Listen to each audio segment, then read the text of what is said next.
This is the new Porsche 911 Targa, which, after the coupe and cabriolet, is the third of the new generation 911 body shapes, and takes the asking price of a Porsche 911 from a basic £73,500 for a rear-wheel drive coupe to a whopping £98,500 for a Targa 4S Auto.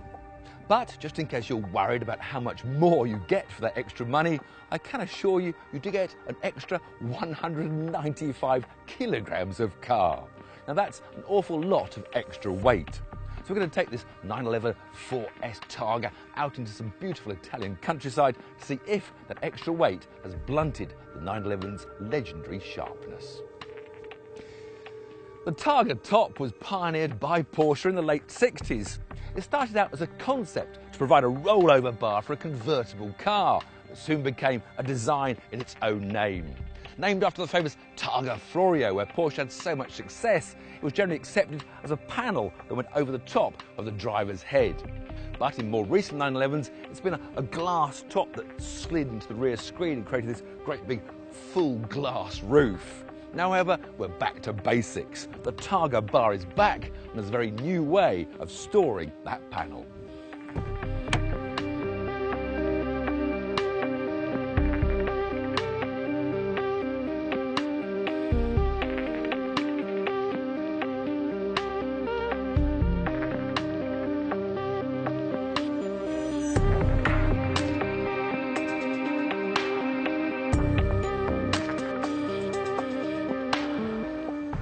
Unfortunately, unlike most modern roofs, you can't do it while you're driving along.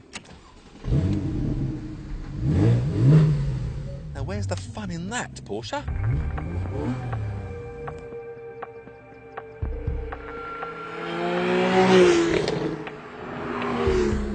So what exactly have we got here? Well, we've got a top-of-the-range Targa 4S with a 3.8 litre version of that famous boxer engine out the back. And that produces 400 horsepower, or to avid Evo viewers like yourself, 394 brake horsepower. I've gone for the 7-speed manual, a lovely manual gearbox, which has instantly saved me £2,500 and shed 20 kilos of that unwanted weight. Mind you, I've straight away spent the money I've saved on the Sports Plus package and, of course, the Sports exhaust. Well, you've got to, haven't you? So, one press on my Sport Plus button and everything comes alive. The suspension's stiffened up, the throttle's sharper. It's even opened my exhaust pipes for me. And one other little trick it has when the Sport Plus is on is in this manual version, it auto blips on the downshift. I'm in second gear, slow right down, going out to first gear. It blipped for me. Here we go again. Brake down to first. Blips for you. And of course, I don't really want it to do that. I like my heel and toe blipping down changes. Of course, the electric steering is another thing that's been criticised on this new 911, but it's never really bothered me. I have to say, I get the feel I want. I can feel the front turning in, I can feel a little bit annoying understeer initially. And then with half throttle with the four-wheel drive again, it pushes the front before the rear begins to follow the nose. The trick, of course, with a lot of high-performance cars now is they have very tall gear ratios, so you find that when you're in the middle of a corner, you're right down at only about 2,000–3,000 revs. You can't go a lower gear, it's first gear, but that's actually needed on some hairpins. Hairpin right coming. Down a second. I have to go right down to first gear to get some punch in. Bring up the throttle. There, whoa! And again it pushed wide on the apex, and then finally when the power comes in, the back kicks out. So what about all that extra weight? We may have saved 20 with the manual gearbox, but that still means we're 175 kilograms heavier than the base coupe. To be honest, on these country roads, you can't really tell if that extra weight is holding you back. But the trouble is, you know it's holding you back. You know it's always restricting your acceleration. You know it's always slowing you into corners. And it niggles me, and it will always niggle me, And in fact, the 0 to 62 time of this car is exactly the same as the coupe rear-wheel drive with only the 350 horsepower engine. So I've got an extra 50 horsepower, but I can't get to 62 any quicker. A lot of that extra weight, of course, is high up, so I've got a slightly higher centre of gravity as well as the extra weight. So it's actually got a lot working against it. Still, let's feel the chassis through these corners. And to do that, I think we'll put the traction off. We hardly need it on a dry road with four-wheel drive, that's for sure. Straight away, I feel the front pushing into corners.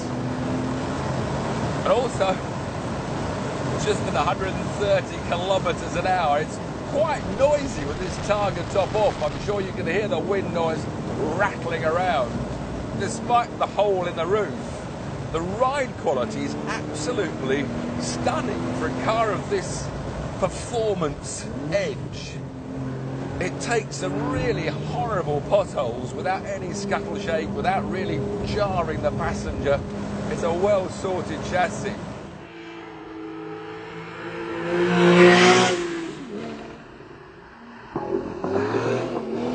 Unfortunately, for reasons that only the Porsche marketing department seem to understand, I can't save what would be another £5,000 or so by having a rear-wheel drive version. Now, I know that Henry and Dickie were very impressed with the four-wheel drive system and they drove it in recent Evo videos, but then they were out in very wet conditions. You get none of that out of this Italian sunshine. Let's face it, how often are you really going to need four-wheel drive to get you out of trouble, especially with the stability systems on modern rear-wheel drive cars?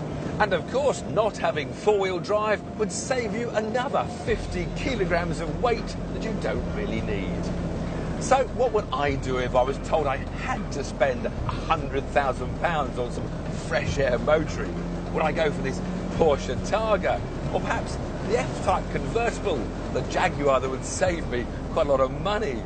Perhaps an Audi R8 V8 Spider, and then that steering wheel with the bottom chopped off would always annoy me. Maybe a Maserati Gran Turismo. But no, none of those.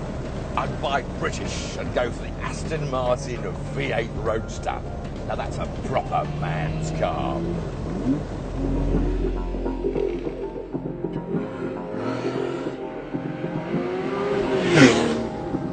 But of course, we'd love to hear your opinions as well. So subscribe to Evo and leave your comments below.